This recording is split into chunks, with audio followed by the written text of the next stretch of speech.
Il y a quelques semaines, j'ai assisté au concert de Clara Isé à l'Olympia et j'ai senti que quelque chose avait changé dans la manière dont les femmes chantent, dont elles prennent la parole.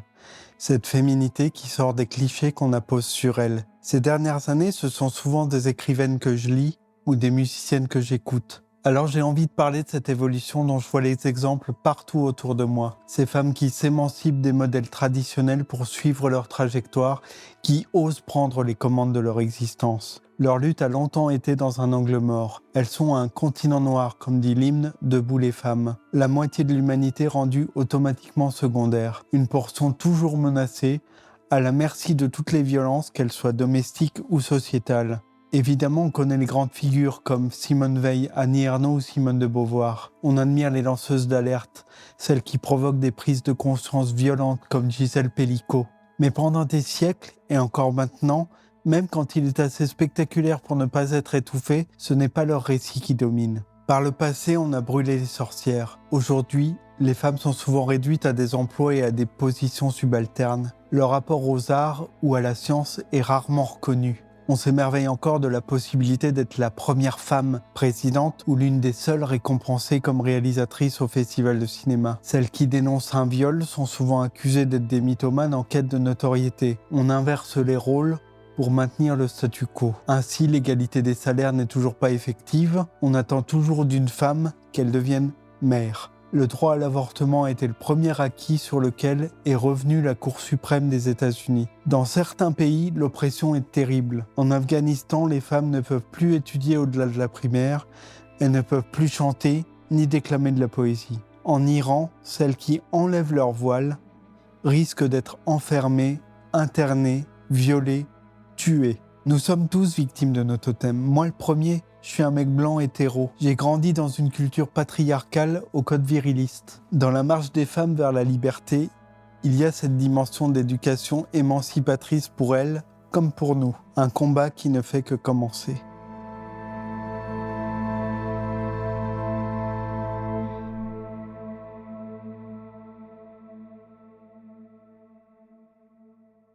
Allons à la racine avec cet excellent doc que Mathilde Damoiselle a consacré aux grandes figures féministes de l'histoire de France, Simone, Louise, Olympe et les autres, produit par France Télévisions, que l'on trouve encore sur YouTube.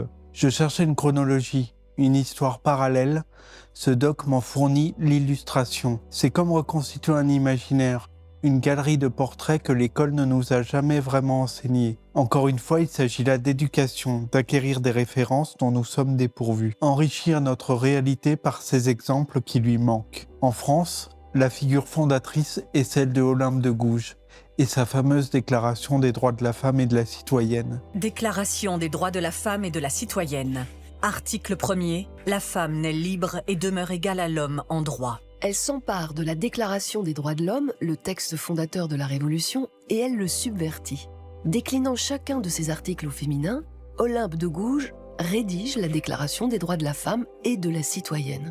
C'est un plaidoyer pour une véritable égalité de tous, hommes et femmes, devant la loi comme au sein de la famille. D'emblée, on voit la manière dont ces revendications fondamentales et subversives sont traitées comme un pastiche, une tentative touchante et pittoresque, comme si c'était l'œuvre d'une enfant espiègle. La femme est un bien meuble, la propriété de son père ou de son époux, tout entière dévouée à l'éducation de sa progéniture. Toute indépendance et toute volonté propre sont inconcevables. Les femmes seront un peuple soumis, portant pour l'éternité la culpabilité du péché originel. Ça pourra paraître absurde, mais les lois sont écrites dans ce sens. La femme n'est pas notre égale, elle n'a pas de droits, seulement des devoirs. Olympe de Gouges paiera de sa vie et de sa tête le fait d'avoir élevé la voix, notamment contre Robespierre. Certaines lui emboîteront le pas, notamment Flora Tristan, qui fut la première à écrire « Prolétaires de tous les pays, unissez-vous ». Elle fut également l'une des premières à combattre pour le droit des femmes, comme celui de divorcer au début du XIXe siècle. Mais les vents sont contraires et l'Empire, puis la Restauration, ont eu tôt fait d'étouffer toutes les velléités des femmes dont le Code civil a consacré l'infériorité. Les femmes ont tant perdu après la Révolution. Flora Tristan en paie le prix. Le droit au divorce, poison révolutionnaire, a été aboli dès 1816 par la monarchie restaurée. Le Code civil élaboré par Napoléon Ier, régit désormais et pour les siècles à venir la vie des Français et des Françaises.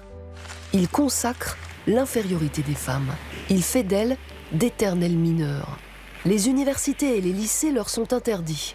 Elles ne peuvent signer un contrat, toucher elles-mêmes leur salaire ou même voyager sans autorisation. Le devoir conjugal est une obligation légale, tout comme l'obéissance au mari. Les choses sont claires. Elles doivent avant tout obéir et se soumettre. Tandis que les femmes du peuple meurent, invisibles, de labeur et de maladie, de rhumatisme et d'avortement, tandis que dans la haute société, le carcan est plus raffiné mais tout aussi symbolique. L'effacement et les contraintes passeront aussi par les vêtements et par la mode. La mode est aux crinolines, qui en pèsent les femmes. Au luxe qui s'affiche dans les nouveaux grands magasins et dans les cabarets.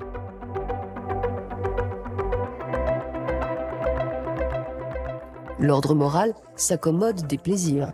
Le Paris impérial est la capitale de la prostitution. Les courtisanes règnent sur le demi-monde, mais dans les quartiers populaires, ce sont les ouvrières, peu qualifiées, payées à la pièce, qui vendent leur corps pour subsister. Que ça soit pour une dot ou pour une passe, le corps féminin est une monnaie d'échange, un bien dont les hommes peuvent disposer, une commodité presque. On le pare, on l'exploite, on l'efface. La cause des femmes ne s'éveille qu'à l'heure des révolutions qui parsèment le siècle de Victor Hugo. Quand l'ordre social est bouleversé, le chaos laisse furtivement passer la voix des femmes. Leurs héroïnes ne trouvent de légitimité que pendant les insurrections. Louise Michel est en première ligne, sur les barricades et dans son école, où elle organise une cantine gratuite. La légende de la Vierge Rouge de Montmartre s'écrit. Louise Michel a rejoint l'Union des femmes pour la défense de Paris. Au cœur de l'insurrection, les femmes réclament leur propre révolution féministe. Le droit de porter une arme et l'égalité des salaires, des crèches et des aides pour les mères célibataires, la réforme de l'éducation des filles. Cette fois, la révolution saura-t-elle entendre les femmes ? Toujours cette question. Sur les barricades, on les laisse crier leurs slogans, mais elles ne seront jamais prioritaires dans les lois qui naîtront de ces soulèvements. Pendant longtemps, les femmes lanceront des cris qu'on bâillonnera ensuite, parfois en les matant dans des bains de sang. Le droit des femmes est toujours conditionnel. On remet périodiquement leur liberté à plus tard. Il y a toujours plus urgent à faire. Toutefois, après la Commune de Paris, l'élan est mondial. Les revendications de plus en plus difficiles à ignorer. Les consciences doucement s'éveillent. Mais les femmes sont toujours payées moitié moins que les hommes et n'ont toujours voix à aucun chapitre. Malgré les journaux féministes, la société dans son ensemble leur accorde toujours aussi peu de place, sinon dans la radicalité et la confrontation violente. Leur apparence même peut alors devenir un engagement. Mon costume dit à l'homme « Je suis ton égal ». Eh oui, j'aime à extérioriser mes idées. Ce sont les porteurs de cheveux courts et de faux cols qui ont toutes les libertés. Eh bien, je porte moi aussi cheveux courts et faux cols à la face des sots et des méchants, bravant les injures du voyou de la rue et de la femme esclave en tablier de cuisine. Je porte ces marques extérieures de la liberté afin qu'elles disent, qu'elles proclament que je veux la liberté. La liberté et l'égalité qu'elle réclame depuis la Révolution. Ces phrases de Madeleine Pelletier, grande activiste d'alors, sont pleines de colère froide et de résilience. Dire l'écrasement, l'aliénation aux yeux de tous et risquer l'injure, l'indignation universelle devant celle qui s'habille comme une mauvaise conscience. Elles se doivent de marquer les esprits. C'est aussi une lutte dans la communication et l'expression, radicale et violente. Les suffragettes sont nombreuses, disciplinées, totalement engagées. Spectaculaires.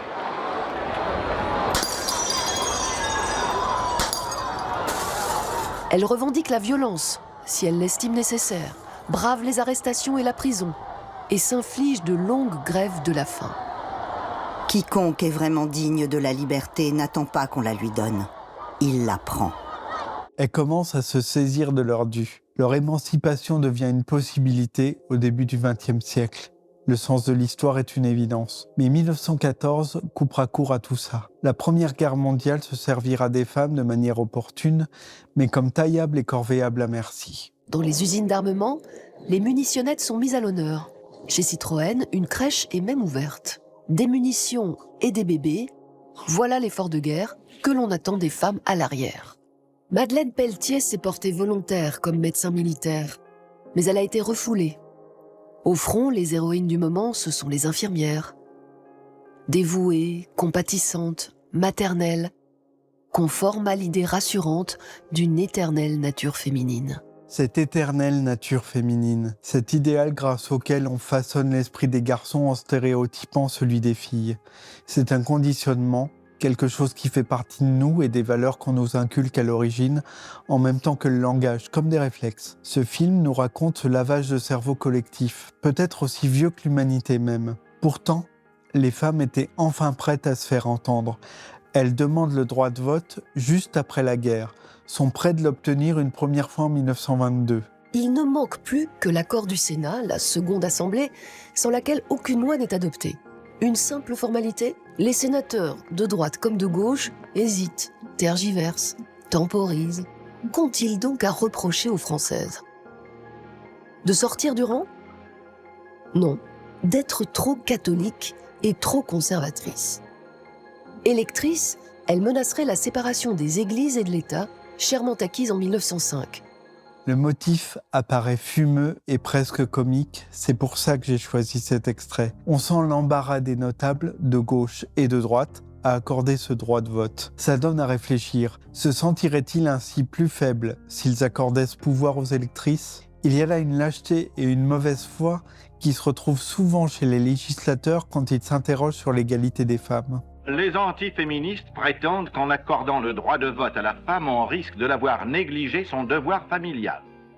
Pour les rassurer, plusieurs féministes militantes, parmi les plus notoires, ont offert à leurs détracteurs un succulent déjeuner préparé de leurs propres mains au restaurant du Salon des Arts Ménagers. Messieurs les sénateurs, si vous vous étiez régalés d'une omelette comme celle-ci, vous accorderiez le droit de vote aux féministes, bonnes françaises et bonnes ménagères. Je trouve ça terrifiant, ces images. Parce que pour rassurer les antiféministes, il faut se conformer à leurs pires préjugés. Se présenter comme bonnes françaises et bonnes ménagères ne fera évoluer personne. C'est presque une capitulation. Ça me fait penser à ces gays qui, pour rassurer l'Amérique conservatrice, prétendaient à la télévision qu'ils ne voulaient que la dépénalisation et ne prétendraient jamais à l'adoption des enfants. Or, si l'expérience prouve quelque chose, c'est que l'égalité n'existe que si elle est totale.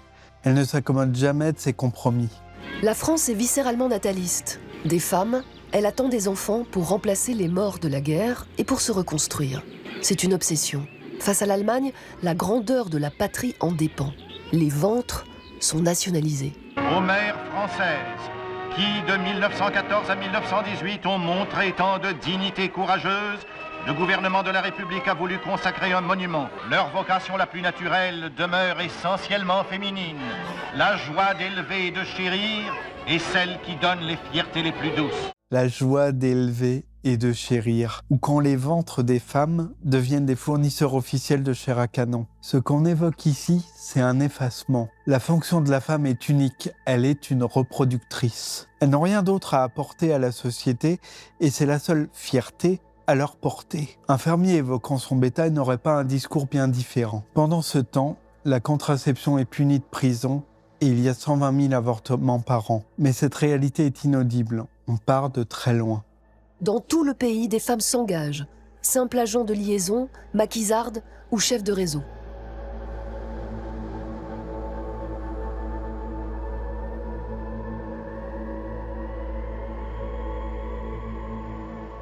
Plus de 10 000 d'entre elles seront déportées dans les camps allemands. Ce courage-là n'est pas si souvent évoqué. Je me souviens quand j'étais lycéen d'une rencontre avec Lucie Aubrac. Moi, pétrifié d'admiration devant la vieille dame, médusé par son courage et la vivacité de ses souvenirs, sa flamme également intacte, qui imposait le respect et le silence. La découverte aussi qu'il y avait eu des résistantes. Elles n'apparaissaient pas encore dans nos livres. Les femmes ont pris leur part au combat et à la victoire. Le 26 août 1944, le drapeau tricolore flotte à nouveau sur Paris libéré. La République a repris ses droits et cette fois, les femmes en font pleinement partie. Fernand Grenier, député communiste au gouvernement provisoire de la France libre, a bataillé dur pour y arriver.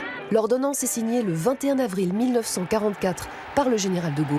Les Françaises auront le droit de vote et celui d'être élues. Enfin, serait-on tenté de dire, mais les clichés ont la dent dure. La femme des années 50, vantée par la télévision, est une épouse exemplaire, une mère aimante et une cuisinière hors pair.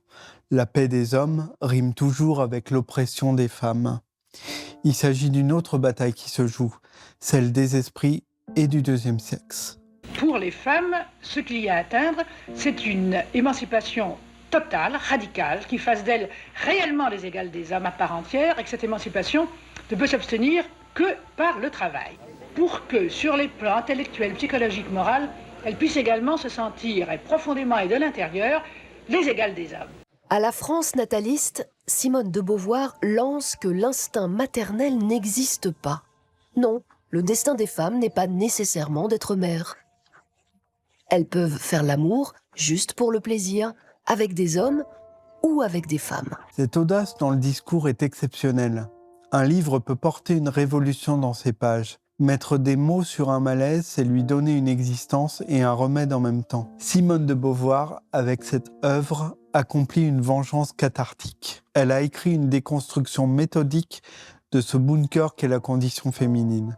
J'ai vu une femme curtée sans anesthésie dans un hôpital et que j'ai assisté à son réveil et que, surtout, quand j'ai interrogé les jeunes gens qui avaient fait ça, c'est-à-dire l'interne, le chef de clinique, enfin ceux qui avaient fait ce curtage, ils m'ont expliqué que c'était pour la punir et que comme ça, elle ne recommencerait pas. Alors ça, j'ai trouvé ça abominable et je crois que j'étais horrifiée de cette chose-là. Je suis horrifié aussi, pas seulement parce que ces mots portent, mais par le silence de plusieurs siècles qu'ils brisent.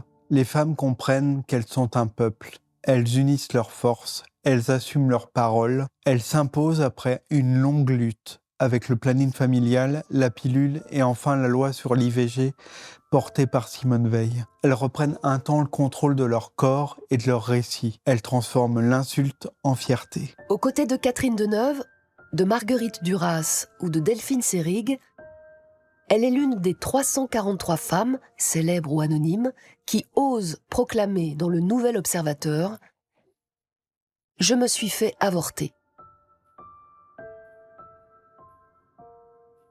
À l'époque, c'était un scandale. Ce manifeste a été une bombe en France et à l'étranger. On peut dire que ça a été la bombe de redémarrage du féminisme officiellement. L'image des femmes ne doit plus leur échapper.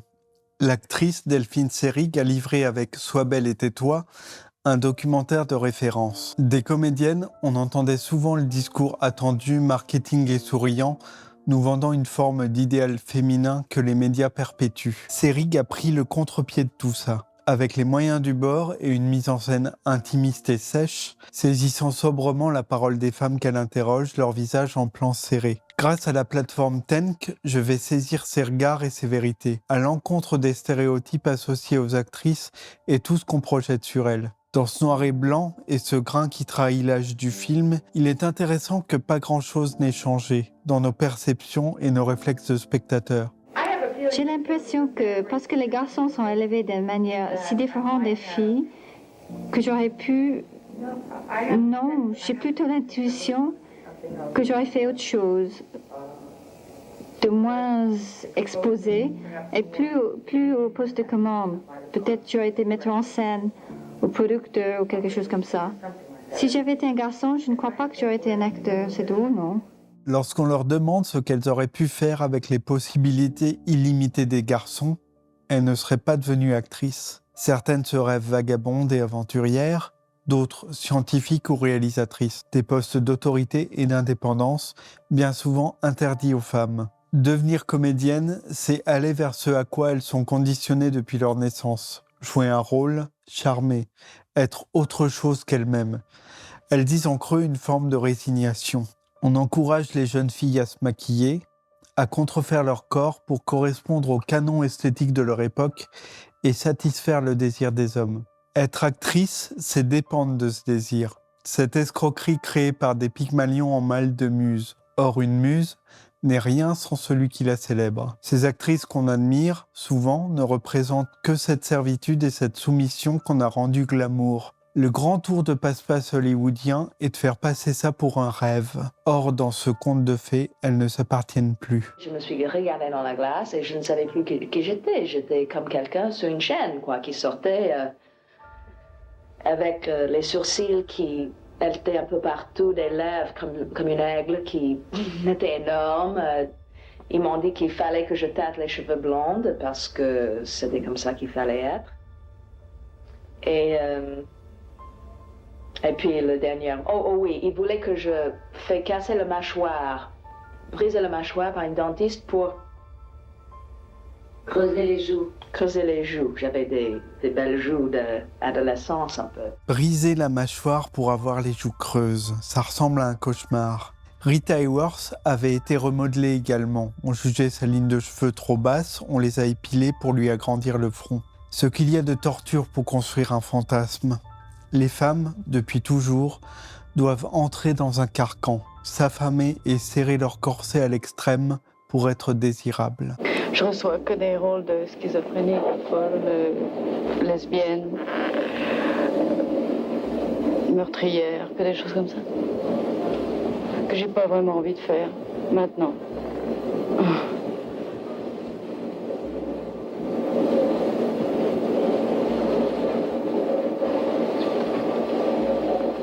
Je sais pas, j'aimerais bien faire des films plus légers, faire des trucs plus légers, ou faire un film comme Céline et Julie, Monte en bateau. Qu'est-ce que j'aurais aimé faire ça? Et aussi tourner avec des hommes. Si je tourne avec des hommes partenaires, tourner au moins qu'ils soient de mon âge, qu'ils soient plus, tu vois. Au moins qu'ils soient de mon âge. Là encore, ça dit une réalité glauque. Les vieux messieurs aux commandes des caméras ou des studios se sont créés une mythologie sur mesure. Un monde où de belles jeunes filles un peu naïves tomberaient dans les bras d'hommes assez âgés pour être leur père ou leur grand-père. Un monde peuplé presque exclusivement de vieux clichés simplistes, de maman ou de putain. Pas de femmes qui prendraient les commandes. La plupart des femmes dans notre cinéma sont accessoires à l'histoire. La plupart des histoires concernent les hommes et les femmes y figurent peu. Étant une femme noire, au début, j'ai joué beaucoup de bonnes. Et il n'y avait rien d'autre pour mes sœurs noires. À moins d'être très noires, alors on pouvait jouer des esclaves. La plupart des rôles confiés aux femmes sont accessoires, dit-elle. C'est vrai. La plupart sont à peine des personnages. On joue avec des archétypes, des réflexes. Le noir, aux États-Unis, sera toujours un oncle Tom. La femme sera soit douce et innocente, soit fatale et vénéneuse. Il existe un test, nommé test de Bechdel, dénonçant la surreprésentation des codes masculins dans les films. Il s'agit de chercher une scène où deux femmes parlent entre elles d'autre chose que des hommes. Bien souvent, le résultat sera éloquent, le sexisme écrasant. Ça façonne les imaginaires et même les convictions. Ce qui est projeté au cinéma et incarné par ces femmes, c'est l'inconscient du monde, la sensibilité et les préjugés de leur temps. Alors on va souvent au plus simple, souvent à la caricature. Les actrices sont les otages d'histoires d'hommes. La fiction leur offre rarement un refuge. Je n'ai rien fait depuis longtemps qui me plaise vraiment. Et c'est très négatif. Et je deviens réellement furieuse et humiliée quand je pense à tout ce que j'ai fait. Vraiment, absolument. Vraiment, je me sens tellement exploitée et réduite. Il y a une désillusion immense à avoir honte de son art, à avoir prêté son âme à une industrie qui la nie. Dans l'âge classique de Hollywood, il y a eu beaucoup de ces pactes faustiens. L'amertume qu'il y a à se retrouver piégé dans des idées reçues, à devoir les épouser pour bouffer. Sur son visage, je vois sa passion bafouée, une forme de dégoût aussi, à avoir endossé des rôles qu'elle n'approuvait pas. Elle finit par devenir la métaphore de générations entières résignées à occuper une place qui ne leur correspondait pas. Si les femmes se mettaient à écrire, je crois que ça changerait beaucoup, parce que, je sais pas, moi j'ai parlé avec Truffaut, j'ai parlé avec des gens comme ça, et qui disent, bon, on comprend, les femmes finissent par nous faire peur, on finit par ne plus comprendre, avec tous les mouvements enfin, de femmes, on ne finit par ne plus savoir comment écrire pour elles. Et Truffaut, à mon avis, m'a dit, il faut vraiment que les femmes se prennent en main et qu'elles écrivent pour elles, et qu'elles écrivent ce qu'elles sentent, et ce qu'elles veulent, et ce qu'elles veulent faire, ce qu'elles veulent obtenir.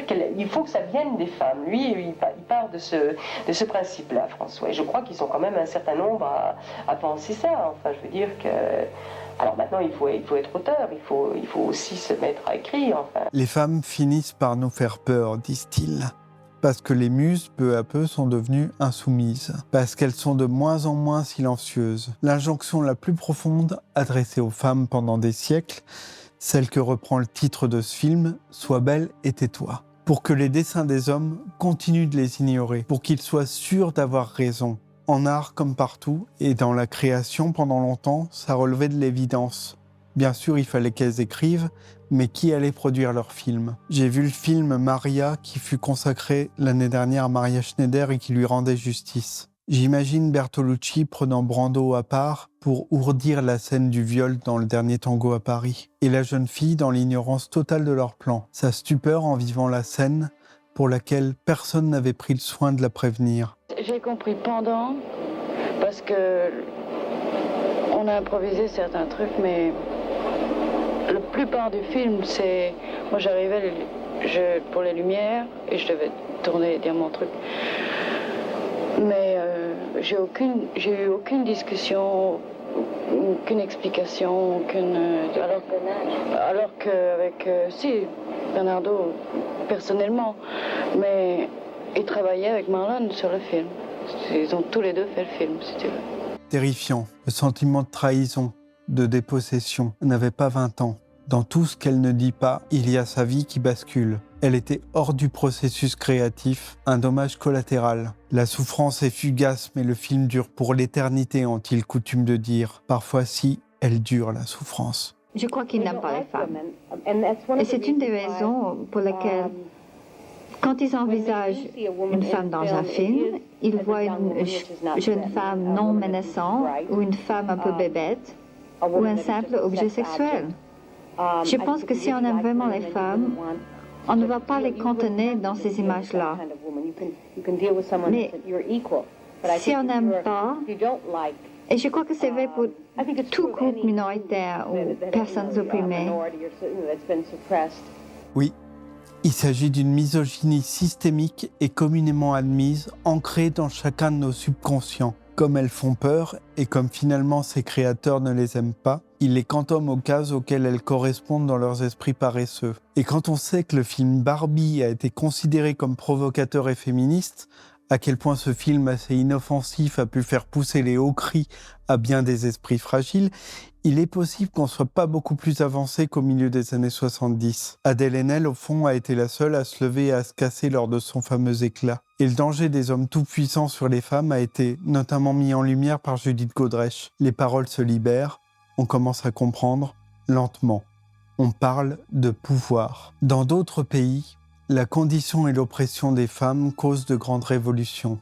À découvrir le doc Femmes, Vie, Liberté sur Arte et à être le témoin du courage dont font preuve les opposantes au régime des Mollahs, je songe à l'audace de Olympe de Gouges devant une société cadenassée. Je trouve là ses dignes descendantes. Elles vivent en Iran et elles sont une tempête. Mahsa Amini avait 22 ans et son nom est en quelques jours devenu le symbole de l'oppression des femmes. Mahsa Amini. We've seen grainy video of her on some security camera collapsing in some sort of holding room. Elle est sortie du poste de police dans le coma et est morte 3 jours plus tard à l'hôpital. Frauen konfrontieren die Staatsmacht, die, davon sind sie überzeugt, für den Tod der 22-Jährigen verantwortlich ist. Un seul nom peut dire une colère et briser un silence. Ce grand cri est une exaspération. La victime de trop d'un pouvoir qui transforme les femmes en ombre, par dogmatisme religieux et par cette même vieille peur qui hante chaque loi, Chaque geste est dicté par les hommes au fil des siècles. La même colère qui a sommeillé partout et qui explose ici.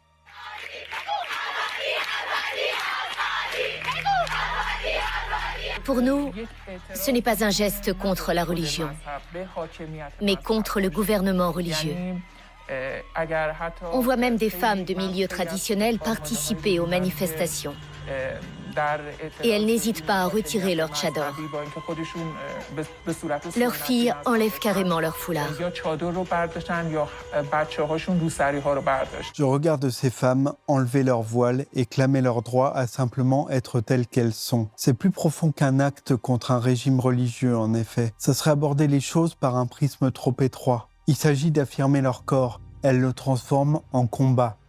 Elles ne se plient plus aux menaces et aux concupiscences dont leurs vêtements les préservent. Relever les chines et les affronter dans cet acte de défi. Dire très clairement à leurs frères et à leurs maris qu'elles n'ont plus peur d'eux. En faisant ça, elles risquent leur vie et leur réputation de manière très tangible dans un pays où règne un pouvoir profondément autocratique. Le guide suprême est au sommet de la pyramide. Il détient à lui seul plus de 80% du pouvoir. Il est considéré comme le représentant de Dieu sur Terre. C'est lui qui nomme le chef du pouvoir judiciaire. Et ce dernier nomme tous les procureurs et tous les juges. Le guide contrôle donc tout le système judiciaire. Le guide suprême choisit aussi les membres du Conseil des gardiens. Il a une mainmise totale sur les élections, parce que chaque candidat doit être adoubé par le Conseil des gardiens. Et c'est aussi le guide qui désigne le directeur de la radio et de la télévision nationale iranienne. La répression est donc totale et le pays vit sous la chape de plomb d'un pouvoir absolu. La moindre tête qui dépasse le paiera très cher. On mesure le courage des manifestantes, pointées en creux après l'énumération de ce monsieur. En vérité, j'ai peur pour elles.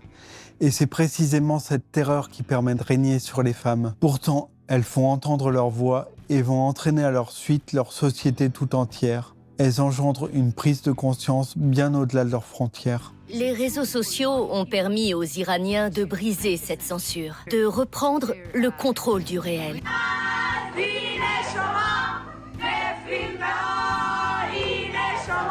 Les réseaux sociaux donnent la parole à ceux que le régime muselle. Aujourd'hui, l'underground compte plus que les médias d'État. Tout le monde peut s'exprimer, et ça leur fait peur. Ça leur fait peur ce retour du réel. L'expression est éloquente. Bien souvent, et particulièrement dans ce genre de dictature, la réalité est d'une construction dogmatique et les citoyennes subissent les préjugés orwelliens de leaders intégristes. Tout le malheur du monde est de mal nommer les choses, disait Camus. On a l'impression d'assister devant ce doc à une immense rectification. C'est la meilleure part des réseaux sociaux. Donner de l'écho à ces paroles émancipatrices salutaires. Elles vont prendre une ampleur inédite et la honte va changer de camp.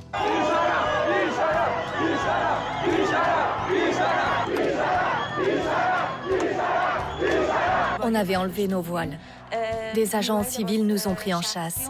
D'autres manifestants, des hommes, se sont rassemblés autour de nous pour faire barrage. Les agents ont compris qu'ils ne pourraient pas nous arrêter devant tout le monde. C'est comme ça qu'on a réussi à leur échapper. D'autres hommes sont venus nous rassurer, nous dire qu'on pouvait rentrer sans crainte, qu'ils empêcheraient les agents de nous suivre.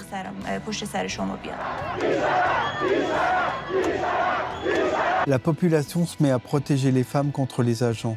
Il y a là un retournement assez rare et assez poignant. L'injustice peut devenir si intolérable qu'il n'y a pas d'autre choix. Quand la nécessité devient plus forte que le danger, quand il n'y a plus rien d'autre à faire que de résister. Ce genre d'évidence n'est pas si courant. Dans une chanson, Jim Morrison chantait cette phrase toute simple « Ils ont le pouvoir, mais nous avons le nombre ». Voir ce vers illustré, ça me touche beaucoup. Mais on avait un avantage, le nombre.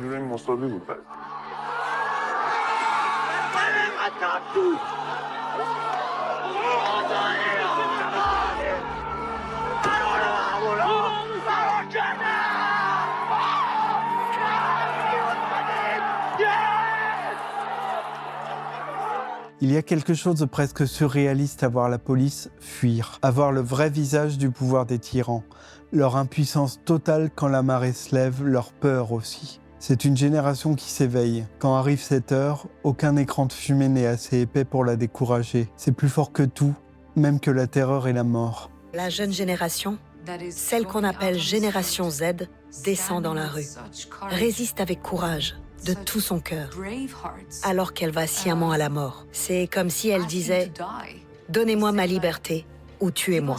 Ma génération à moi, née après 79 pendant la guerre, a été traumatisée. On a toujours peur. On a réussi à vivre librement, mais caché. On est la génération de l'underground. On allait à des concerts, des fêtes underground. Tout était underground. On représente en quelque sorte les racines souterraines de cette nouvelle génération sortie de terre, qui s'élance vers le ciel pour fleurir à l'air libre. Comme toujours, le régime compte sur le découragement et la désillusion.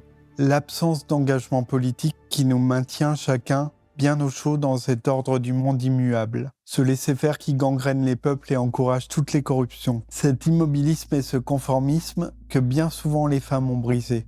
Ce fameux plafond de verre se fissure. Il s'agit de dissuader cette jeunesse et ce peuple à tout prix. Nika Shakarami fait partie des personnes tuées par les autorités pendant les manifestations. Elle avait 17 ans. Elle a été arrêtée place Valiasr, à Téhéran, par des agents civils. Le soir même, après l'avoir torturée et violée, ils l'ont tuée. Ensuite, ils ont maquillé sa mort en suicide. Moi, je suis étudiante, et après ça, je me suis promis de participer à toutes les manifestations. Ils ont tué et violé une jeune fille de 17 ans qui faisait preuve de trop d'insolence, d'engagement et de joie. Ces sinistres agents ont le réflexe de tous les oppresseurs. Ils vont leur montrer, ils vont leur faire peur, ériger les victimes en exemple pour décourager les plus audacieuses. Or, c'est exactement l'inverse qui se produit.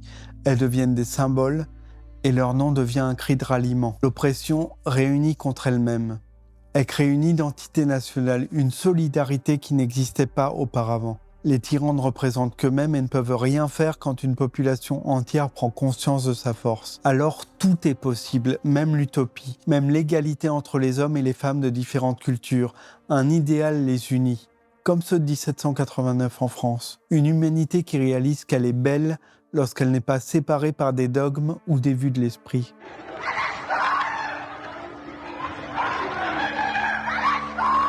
On voit des mouvements de foule et des grands cris lors de ces arrestations, car Dieu sait où on les emmène et quand on pourra revoir celles qu'on emprisonne. Je ne sais pas si on mesure vraiment ce que ces opposantes risquent. On veut les faire disparaître. On les enferme pour les dépouiller de leur courage et de leur dignité. On les isole. تجربه من از تحمل 3 نوبت سلول انفرادی تجربه‌های تلخی است. در سلول انفرادی زمان نمی‌گذرد. نیاز به شنیدن صدا، حتی صدای غیر انسان به یک رویا تبدیل می شود. وقتی زمان ماندن در سلول طولانی می شود، حس بودن در قبر، گیر افتادن در چاه به انسان دست می دهد. یعنی شرایط محیطی حاکم بر سلول، عدم محرک ذهنی و عدم وجود انگیزه درونی، ذهن را در معرض فروپاشی قرار می دهد. Il s'agit de les déposséder de leur humanité et de leur fierté, comme dans les geôles qu'on voyait dans le film L'aveu de Costa Gavras. J'y retrouve la manière dont les dirigeants soviétiques traitaient leurs opposants. Là encore, l'histoire a des échos. Davantage encore quand il s'agit de prisonnières. Il s'agit de les briser. Parce que devant des femmes debout, bien souvent, les hommes tremblent. Elles incarnent une offense, un scandale. À l'intérieur du pays, des cris étouffés leur répondent. Des filles sont littéralement asphyxiées par des attaques chimiques orchestrées dans des écoles à travers tout le pays. On en dénombre 230 jusqu'en avril 2023. De véritables expéditions punitives. Pourquoi? Parce que ces écolières et lycéennes étaient très actives pendant aussi les manifestations. Elles ont déchiré le portrait du guide dans les écoles. Ce sont des ultra-conservateurs qui attaquent les écoles, les lycées, l'université, qui sont des centres où ces jeunes ont accès à l'instruction. Les punir à tout prix pour ne pas les voir sortir de leur aliénation. L'instruction des femmes est une menace majeure pour les obscurantistes. Parce qu'alors ils ne peuvent plus les maintenir sous leur joug pour profiter d'elles. Il fut longtemps de bon ton de mépriser les femmes savantes. On effaçait le fait qu'elles étaient une menace pour le patriarcat entier, parce qu'en ouvrant les livres, elles auraient les armes pour dénoncer les abus des hommes. Elles ne luttent pas seulement pour elles-mêmes, mais pour toutes les consciences. Ces images me font réaliser ça. La lutte des femmes est, par les réactions qu'elle provoque, la mère de toutes les batailles. Je pense que la peur a changé de camp. Le régime a désormais plus peur que le peuple. Bien sûr que le peuple a encore peur, mais la rage est plus forte et elle a changé de forme. Avant, les gens sortaient dans la rue pour l'exprimer. Aujourd'hui, ils portent le combat en eux. C'est quelque chose de viscéral. Et ça se traduit par la désobéissance civile. Ils humilient le pouvoir. C'est magnifique ça. Désormais, le combat se joue en chacun d'entre nous. Pas seulement dans les livres d'histoire, dans les films, dans les chansons ou dans les rues. Sans doute, la lutte a pris toutes les formes pour se faire entendre, se faire véritablement comprendre. Des grandes figures historiques comme Louise Michel ou Simone Veil, des artistes comme Delphine Seyrig ou ces femmes iraniennes, toutes portent une révolution en elles. J'avais envie d'évoquer ce versant de l'histoire, tout ce qu'on ne raconte pas suffisamment, parce qu'il faut le répéter jusqu'à ce qu'un jour ce soit une évidence, que sur le fronton de nos panthéons, il y est aussi écrit « Aux grandes femmes, la patrie reconnaissante ».